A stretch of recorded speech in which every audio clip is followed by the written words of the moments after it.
Break के बाद स्वागत है आपका। यूपी उत्तराखंड सहित पूरे देश में आज बड़ी धूमधाम से ईद मनाई जा रही है और नमाज पढ़कर लोग एक दूसरे को गले मिलकर ईद की शुभकामनाएं दे रहे हैं।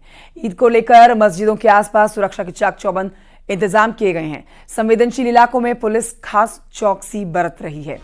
तस्वीरें आपको दिखा रहे हैं।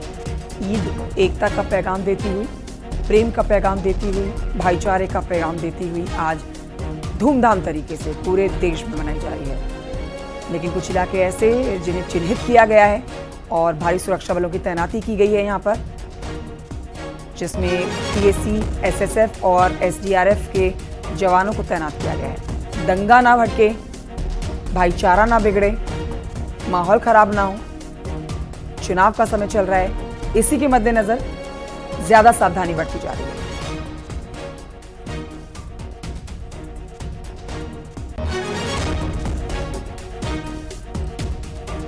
पूरी देशवासियों को ईद की बधाई हो और आने वाले जितने भी त्योहार है इस साल के अंदर सबों की बधाई दी जाएगी और छोटे बड़ों को सबको ईद की शुभकामनाएं। मुख्तार अंसारी का बेटा अब्बास अंसारी कल शाम कालीबाग कब्रिस्तान पहुंचा है। तस्वीरें आपको दिखाएंगे और बताएंगे कि मुख्तार की कब्र पर फातिहा पढ़ा है अब्बास अंसारी ने। अब्बास ने फूलों की चादर चढ़ाई है पिता की कब्र पर।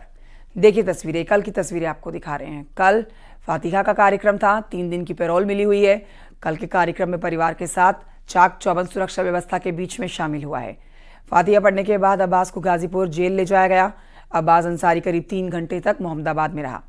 इससे पहले अब्बास घर पर परिवार वालों के साथ कुरान ख्वानी में शामिल हुआ। अब्बास अंसारी अपने भाई उमर के साथ बैठा हुआ नजर आया।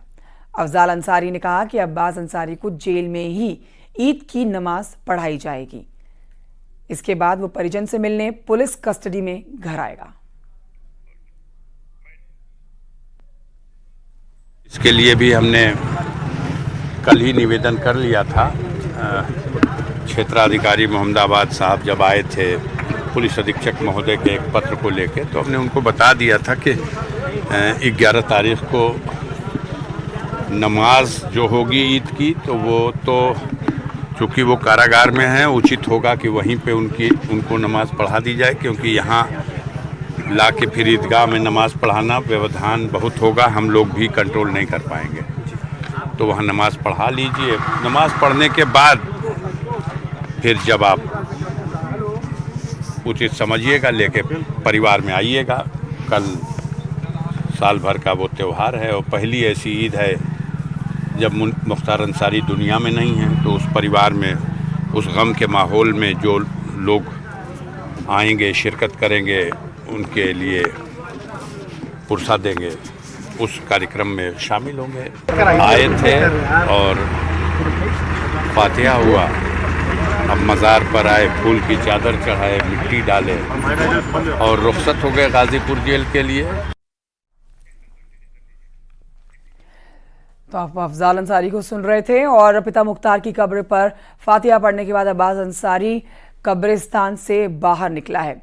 अफजाल अंसारी ने बताया है किस तरह से वो जेल में रहते हुए ही नमाज अता करेगा और पिता मुख्तार अंसारी जैसा अंदाज दिखाने की कोशिश जब की गई अब्बास अंसारी की तरफ से, तो वो भी तस्वीरें कैमरे में कैद हो गई। बिल्कुल अपने पिता की तरह अंदाज दिखाते हुए नजर आया, मूंछों को ताव देता हुआ। अक्सर ये वाला अंदाज जो है मुख्तार अंसारी का देखा जाता था, पिता के ही अंदाज में अब्बास अंसारी देखा गया। कब्रिस्तान से बाहर निकलते समय अब्बास अंसारी ने मूंछों को ताव दिया है।